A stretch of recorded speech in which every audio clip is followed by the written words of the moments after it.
வணக்கம் நண்பர்களே. அயலி சிவா சீரியல் செம்ம பரபரப்பாக போயிட்டு இருக்குன்னே சொல்லலாங்க. பரபரப்பான கட்டத்தில் நம்ம ரித்திகாவின் தோலை உரிக்கிறாங்கங்க. அயலி திமுறை அடக்குறாங்கன்னே சொல்லலாம். நம்ம மோனிகா கிட்ட எம்டியாக வேலை செய்ய ஆரம்பிக்கிறாங்க நம்ம ரித்திகா. அதோட வீட்டில் இருக்கவங்கள மட்டம் தட்டுறாங்க. நான் புதுசாக பெரிய கம்பெனிக்கு வேலை சேர்ந்துருக்கேன். உலகத்தில் நம்பர் 1 சேனலான இந்த கம்பெனியில் நான் வேலை சேர்ந்து எப்படி நான் வரேன்னு பாருங்க அப்படின்னு அந்த இடத்துல சவால் விடுறாங்க. இங்கே உள்ளவங்களுக்கெல்லாம் எனக்கு அருமை எங்கே தெரிய போகுது. இப்போ நான் அந்த கம்பெனிக்கு சாதாரணமாக போகக்கூடாதுல, அதுவும் எம்டி பொசிஷன் எனக்கு கிடச்சிருக்கு.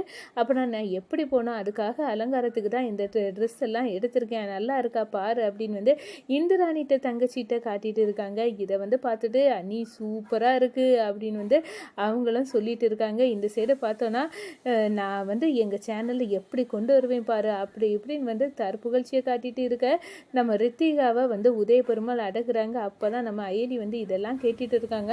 அப்போ தான் ஒன்று அடி கொடுத்து போதும் ரித்திகா, இதுக்கு மேலே அந்த மோனிகாலோட புகழாரத்தை இந்த வீட்டில் பாடாத, அது யாருக்கும் இங்கே பிடிக்கல அப்படின்னு அந்த இடத்துல அடி கொடுக்குறாங்க. அப்போ ஏண்டி என்ன அடிச்ச அப்படின்னு ரித்திகா எதிர்க்காவ, நான் இப்போ அடித்தேன்னா உனக்கு அவ்வளோ திமுரு, இந்த வீட்டு சொத்தை தின்னுக்கிட்டு எப்படி உன்னால இப்படி நாக்கு குசாமல் பேச முடியுது, அதுக்காக தான் இந்த அடி அப்படின்னு அந்த இடத்துல அடித்து விழுக்கிறாங்கங்க. அதை பற்றி தான் இந்த வீடியோக்குள்ளே பார்க்க போகிறோம். அதுக்கு முன்னாடி சேனலுக்கு லைக் அண்ட் சப்ஸ்கிரைப் பண்ணுங்கள் ஃப்ரெண்ட்ஸ். பக்கத்தில் இருக்க பெல் ஐக்கானையும் கிளிக் பண்ணுங்கள். அப்போ தான் நான் போடுற ஒவ்வொரு வீடியோவும் நோட்டிஃபிகேஷனாக உங்களுக்கு கிடைக்கும். வாங்க ஃப்ரெண்ட்ஸ் வீடியோக்குள்ளே போகலாம். ஃபஸ்ட்டு எடுத்த உடனே பார்த்தோன்னா ஒரு செம அதிரடியான பரபரப்பு கட்டோன்னு சொல்லலாங்க.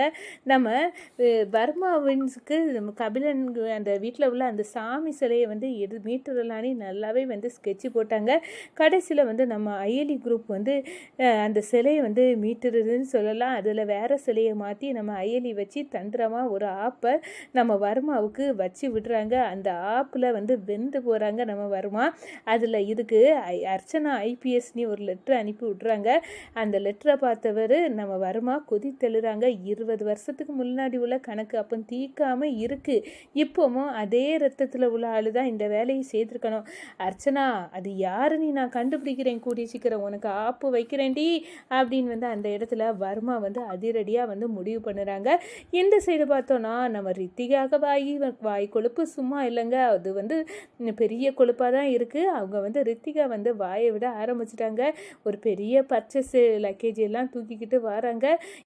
என்ன துணியெல்லாம் வாங்கிட்டு வந்திருக்கீங்க, காட்டுங்க உங்கள் புடவையெல்லாம் பார்க்கட்டு அப்படின்னு இந்திராணியோட தங்கச்சி கேட்க, இந்தாங்க உங்களுக்காக பார்க்க முடியாது, நீங்கள் தாராளமாக பார்க்கலாம், எவ்வளோ லக்ஸரியாக இருக்குன்னு பாருங்கள், இதெல்லாம் என் புருஷன் வாங்கி தந்தது அப்படின்னு நம்ம ரித்திவிகா சொல்கிறாங்க. இதெல்லாம் எதுக்கு, நான் புதுசாக இப்போ வேலைக்கு சேர்ந்திருக்கேன், வேலை வெட்டி இல்லாமல் முந்தி சும்மா இருந்தேன், இப்போ அப்படி இருக்க முடியுமா, நான் உள்ளதிலே பெரிய நம்பர் 1 சேனலான கம்பெனியில் வேலை கிடச்சிருக்கு, அந்த மோனிகா கம்பெனியில் எம்டி, அப்போ நான் எப்படி இருக்கணும் அப்படின்னு அந்த இடத்துல நான் இனி இங்கே எல்லாம் நார்மலாக இருந்து பேச முடியாது, நான் பெரிய சேனலுக்கு எம்டி ஆகிட்டேன்ல, அந்த பொசிஷனுக்காக என் ட்ரெஸ் கோடெல்லாம் மாறி தானே ஆகணும் அப்படின்னு அந்த இடத்துல அப்படியே மோனிகால தலையில் தூக்கி வச்சுட்டு நம்ம ரித்திவிகா ஆகா ஓஹோன்னு புகழ தொடங்கிட்டாங்க.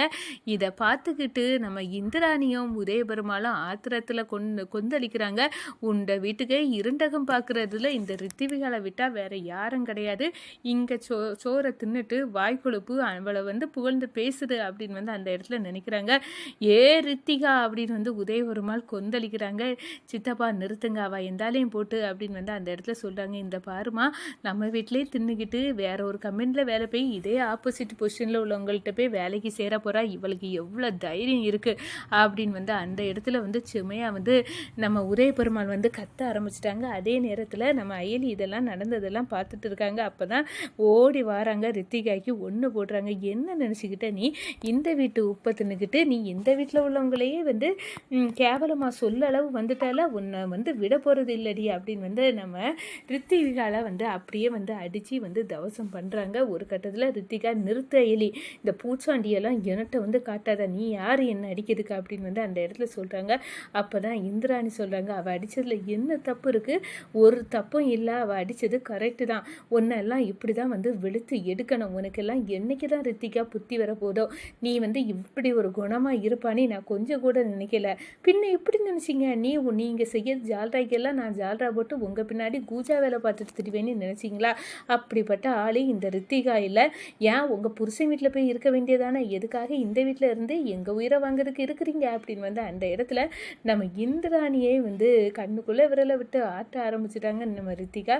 இந்திராணி வந்து இந்த ரித்திகாவின் திமிரை அடக்கணும் அப்படின்னு இருக்கிற நேரம் தான் நம்ம அயலி வந்து பொங்கி எழுந்து நம்ம ரித்திகாய்க்கு சரியான வேட்டை வச்சு, இந்த பாரு, இதுக்கு மேலே உன் வாய் கொழுப்பு நீண்டா நான் சும்மா இருக்க மாட்டேன், இன்னும் அடிப்பேன் ரித்திகா அப்படின்னு வந்து அந்த இடத்துல சொல்கிறாங்க. இந்த வீட்டில் எனக்கு வர வர மரியாதையே இல்லை. இப்போ வந்து இந்த அயலி எங்கே இருந்தோ வந்துட்டு இங்கே இருக்கா, அவளுக்கு இந்த வீட்டில் உரிமை இருக்குது. இந்த செங்குட்டூர் பரம்பரை மருமக எனக்கு இல்லாத உரிமை அவளுக்கு இருக்கா அப்படின்னு வந்து அந்த இடத்துல வந்து நம்ம அயலியை வந்து ரித்திகா வந்து கேவலமாக வந்து சொல்கிறாங்கன்னே சொல்லலாங்க. ரித்திகா மனசுக்குள்ளே நினைக்கிறாங்க, வாடி அயலி, உன்னை எப்படியாவது இந்த வீட்டை விட்டு எப்படி ஓரங்கட்டி உன்னை இந்திராணி கையால் வெளியே அனுப்புதுன்னு நான் பார்க்கலாம் அப்படின்னு வந்து அந்த இடத்துல மனசில் கங்கணம் கட்டிடுறாங்கங்க ரித்திகா.